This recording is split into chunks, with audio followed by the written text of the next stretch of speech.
What's going on? This is Coach Selby here with Stretch Expert. Just wanted to welcome you to another exciting video. Here's the thing. 5-10 minute videos they just serve the point of introducing you to what we're dealing with. In order to really get some serious results, you got to put in some serious time. I do short videos because I understand that people's attention span is short. But think about it. If you want to lose weight, if you want to increase your performance, whatever it is that you want to do, you're going to have to put in some time, okay?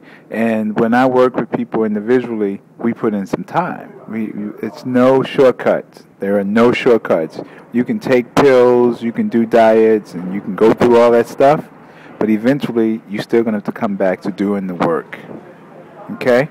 So today's question is, how can I stretch without pain? How can you stretch without pain? Well, here's the thing. Anytime that you feel pain in your body, it is an indicator that your soft tissue has some ischemia, which means lack of blood flow, or it may be strained, or it may be a pull. Okay? So how to stretch without pain is to begin to move the joint through a range of motion. Now, what we do, once you become a Stretch Ninja basic training graduate, then you begin to learn that, I got a little small injury. What do? The whole RICE formula is not totally accurate. It needs to be mice instead of rice.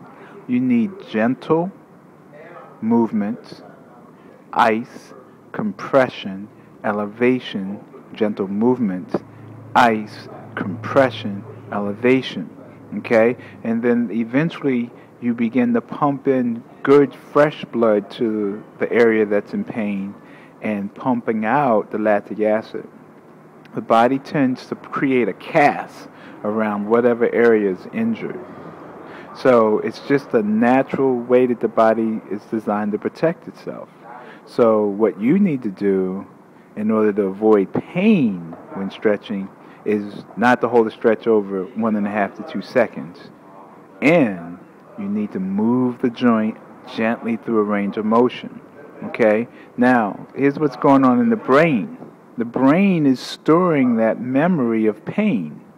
So the brain is going to clamp down and want to protect the injured joint. Okay?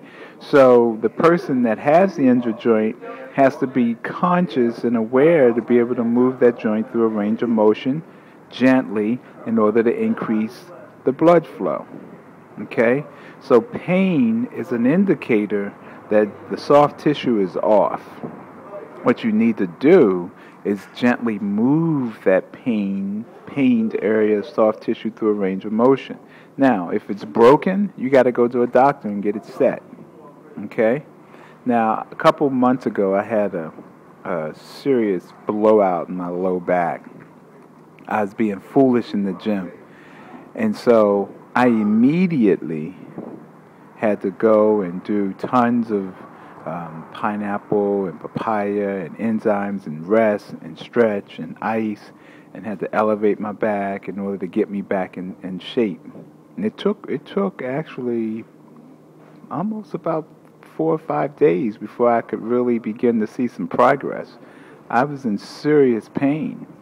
And so what I learned from that was you got to help the brain feel comfortable with moving the joint, and then you got to help the body with getting the nutrients into the area where there's pain. So pain is a good thing as long as you know how to deal with it. But no pain, no gain is not necessarily the way to go, okay? You want to try to avoid pain as much as possible, but you want to push to your edge. In terms of stretching, though, we're not trying to have you stretch and be in pain. That's ridiculous, because then that means your brain is fighting to keep you out of pain. Our goal is to increase your range of motion, increase your blood flow. So if you do feel pain, then that's a clear indicator that the soft tissue needs fresh blood. And our Stretch Ninja Basic Training Program is designed to help you increase the blood flow to the areas that have pain. It's a great question. Keep sending us more.